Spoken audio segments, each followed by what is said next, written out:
بسم اللہ الرحمن الرحیم۔ جی جیسا کہ میں نے عرض کیا تھا کہ انشاءاللہ لفظ ختم کا جو معنی ہے وہ انشاءاللہ اگلے سبق میں عرض کروں گا۔ قرآن کریم میں لفظ ختم جو ہے یہ 7 جگہ پر اللہ پاک نے ارشاد فرمایا ہے۔ پہلا تو ہے ختم اللہ علی قلوبہم وعلی سمعہم، بڑی مشہور آیت ہے، سورۃ البقرہ آیت نمبر 7۔ اور اسی طرح قل ارائیتم ان اخذ اللہ سمعکم وابصارکم وختم علی قلوبکم، سورۃ الانعام آیت نمبر 46۔ اور تیسری جگہ ہے افرائیت من اتخذ الہہ ہواہ واضلہ اللہ علی علم وختم علی سمعہ، سورۃ الجاثیہ آیت نمبر 23۔ اسی طرح الیوم نختم علی افواہہم، یہاں بھی ختم کا لفظ ہے، سورہ یاسین آیت نمبر 65۔ اور اسی طرح ام یقولون افترا علی اللہ کذبا فإن یشاء اللہ یختم علی قلبک، یہ سورۃ الشورى آیت نمبر 24۔ اسی طرح یسقون من رحیق مختوم، سورۃ المطففین آیت نمبر 25۔ ختامہ مسک، یہ بھی سورۃ المطففین آیت نمبر 26۔ تو ان 7 جگہوں پر اللہ رب العزت نے ختم کا لفظ استعمال فرمایا ہے۔ اور ختم کے معنی میں قدر مشترک یہ بات ہے کہ کسی چیز کو اس طرح بند کرنا کہ اندر والی چیز باہر نہ جا سکے اور باہر والی چیز اندر نہ جا سکے۔ مثلا ختم اللہ علی قلوبہم کے اندر ہی لے لیں، اس کا مطلب یہ ہے کہ کفار کے دلوں پر اللہ نے مہر لگا دی ہے، اب ایمان ان کے دل میں داخل نہیں ہو سکتا اور کفر ان کے دل سے باہر نہیں جا سکتا۔ ایمان ان کے دل کے اندر داخل نہیں ہو سکتا، کفر ان کے دل سے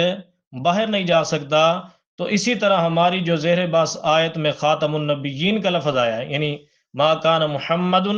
ابا احد من رجالکم ولکن رسول اللہ و خاتم النبیین، اب یہاں پر بھی اللہ پاک نے لفظ ختم استعمال فرمایا ہے۔ تو ہماری اس آیت کے اندر کے جو ہے خاتم النبیین کا مطلب یہ ہے کہ دائرہ نبوت میں جتنے نبی آنے تھے وہ آ چکے،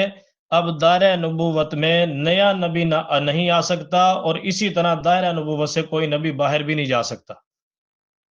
ختم نبوت کا مطلب کیا ہوا ختم کا، کہ اب اللہ پاک نے جتنے نبی بھیجنے تھے وہ سارے کے سارے آ چکے، اس کے اندر کوئی نیا نبی داخل نہیں ہو سکتا،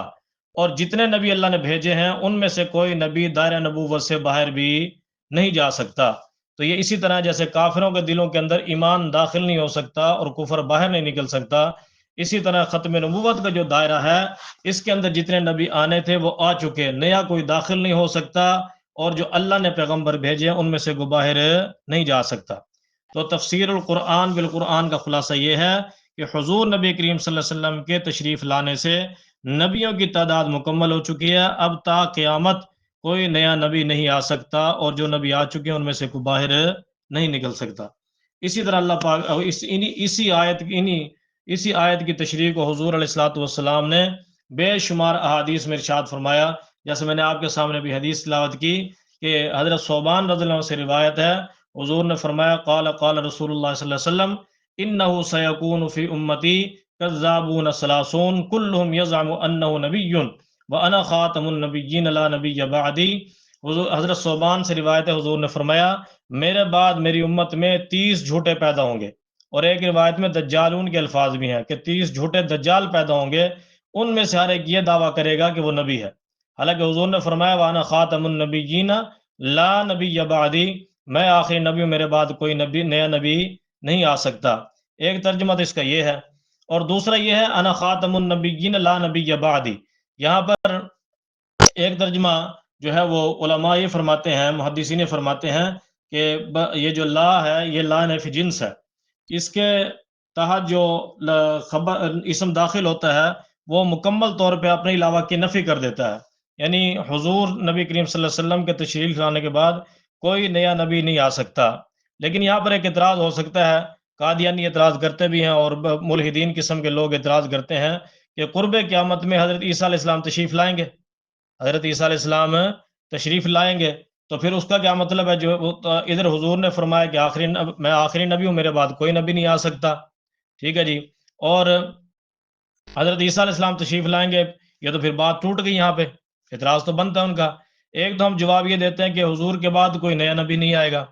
ٹھیک ہے جی، لیکن وہ پھر بھی کہتے ہیں نبی تو آئے گا، اس پر بھی اعتراض ہو سکتا ہے۔ لیکن ایک اس کا معنی جو ہے وہ یہ ہے کہ لا نبی جو ہے مولود بعدی،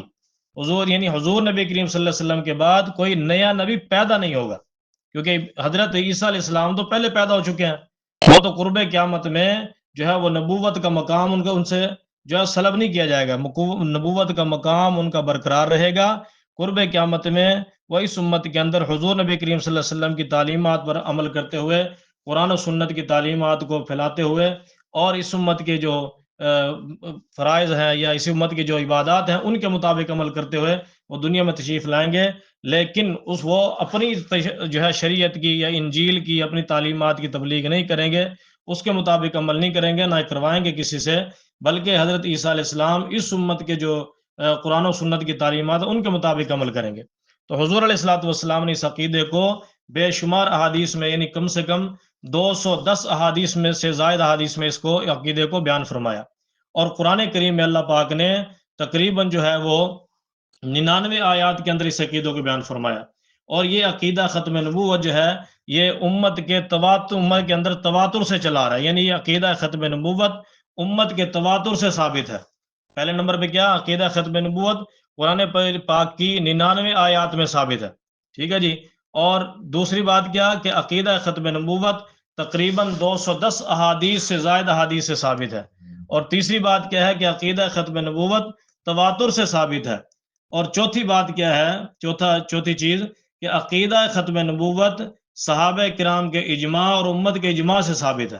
ٹھیک ہے جی۔ اور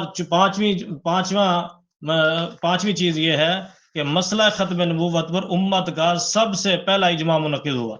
مسئلہ ختم نبوت پر امت کا سب سے پہلا اجماع منعقد ہوا۔ اور اسی طرح چھٹی چیز یہ ہے کہ عقیدہ ختم نبوت کی وجہ سے قرآن پاک کی حفاظت کا اللہ تعالیٰ نے وعدہ فرمایا۔ تو عقیدہ ختم نبوت محفوظ ہے تو قرآن کریم بھی محفوظ ہے۔ عقیدہ ختم نبوت کے اندر کوئی اگر جو ہے وہ گڑبڑ ہوئی اور عقیدہ ختم نبوت پہ اگر نقب زنی ہوئی، ڈاکہ کسی نے ڈالا، تو قرآن کریم کے اوپر بھی جو ہے وہ قرآن کریم کی تشریحات، قرآن کریم کی تعلیمات کے اندر بھی نقب زنی کا خطرہ ہے۔ اس لیے ملا علی قاری رحمۃ اللہ علیہ فرماتے ہیں نا کہ دعوی النبوتی بعد نبینا کفر بالاجماع، یعنی ہمارے نبی کریم صلی اللہ علیہ وسلم کے بعد نبوت کا دعویٰ کرنے والا امت کے اجماع سے کافر ہے۔ الفقہ الاکبر صفحہ نمبر 150، ٹھیک ہے جی۔ اب حضور علیہ الصلوۃ والسلام کے بعد جو بندہ نبوت کا دعویٰ کرے گا وہ کیا ہو جائے گا؟ دار اسلام سے فارغ ہو جائے گا۔ اور اسی طرح ایک مسلم شریف میں حدیث ہے، حضور علیہ الصلوۃ والسلام نے وہاں 2 لفظ استعمال فرمائے ہیں، اور دونوں لفظوں کے استعمال فرمانے سے جو ہے وہ بالکل ایک جامع معنی ہو گیا، جس کی وجہ سے نہ کوئی نبی داخل ہو سکتا ہے اس کے اندر، نہ کوئی رسول داخل ہو سکتا ہے، یعنی کوئی نیا نبی، کوئی نیا رسول بن کر سامنے نہیں آ سکتا۔ حضرت انس بن مالک رضی اللہ عنہ سے روایت ہے جو ہے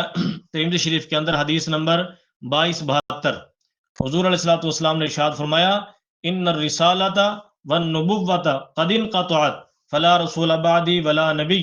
حضور علیہ الصلوۃ والسلام نے ارشاد فرمایا کہ بے شک رسالت اور نبوت یہ جو ہے ختم ہو چکی ہیں، منقطع ہو چکی ہیں، فلا رسول بعدی ولا نبی، میرے بعد جو ہے نہ کوئی رسول آ سکتا ہے، نہ میرے بعد نہ کوئی رسول پیدا ہو سکتا ہے، نہ کوئی نبی پیدا ہو سکتا ہے۔ اب آپ تھوڑی سی نبی اور رسول کی تعریف سمجھ لیں، انشاءاللہ اس کے بعد امید ہے کہ آپ کو ساری بات آسانی سے سمجھ آ جائے گی۔ نبی اس کو کہتے ہیں جو پرانے نبی کی کتاب اور شریعت پر عمل کرے، نبی اس کو کہتے ہیں جو پرانے نبی کی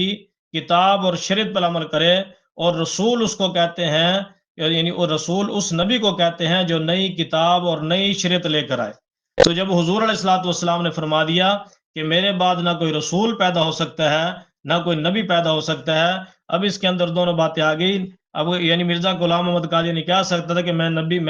نئی شریعت تو لے کر نہیں آیا، لیکن میں حضور علیہ الصلوۃ والسلام کی شریعت پر عمل کرنے کے لیے آیا ہوں، انہیں کی شریعت کو آگے تعلیم اور تبلیغ کرنے کے لیے آیا ہوں، تو وہ اس بات سے دھوکہ دے سکتا تھا۔ لیکن حضور نے دونوں الفاظ ارشاد فرما دیے ہیں کہ میرے بعد نہ کوئی نبی آ سکتا ہے، یعنی کوئی یہ بھی دعویٰ نہیں کر سکتا کہ جی میں تو حضور کی تعلیمات پہ عمل کرتے ہوئے نبی بن کر آیا ہوں اور انہی تعلیمات کو آگے پھیلا رہا ہوں۔ تو اللہ کے نبی نے نبی کا لفظ کی بھی ان کا جو ہے نفی فرما دی، اور رسول کے لفظ کی بھی نفی فرما دی کہ حضور کے بعد کوئی بندہ نئی شریعت اور نیا دین لے کر بھی نہیں آ سکتا۔ اللہ پاک جو ہے مجھے اور آپ کو عمل کی توفیق عطا فرمائے، اور اللہ پاک مجھے اور تمام مسلمانوں کو قادیانیوں کے دھوکے سے اور قادیانیوں کے دجل سے، فریب سے ہمیں محفوظ فرمائے، اور عقیدہ ختم نبوت پر اللہ پاک ہمیں جو ہے، کیونکہ اس کے اندر وحدت امت کا جو ہے عقیدہ ختم نبوت جو ہے وحدت امت کا مین سبب ہے، تو اللہ پاک ہمیں اس عقیدے پر مضبوط پاؤں کے ساتھ، مضبوط جو ہے عزائم کے ساتھ قائم اور دائم رہنے کی توفیق عطا فرمائے۔ وآخر دعوانا ان الحمد للہ رب العالمین۔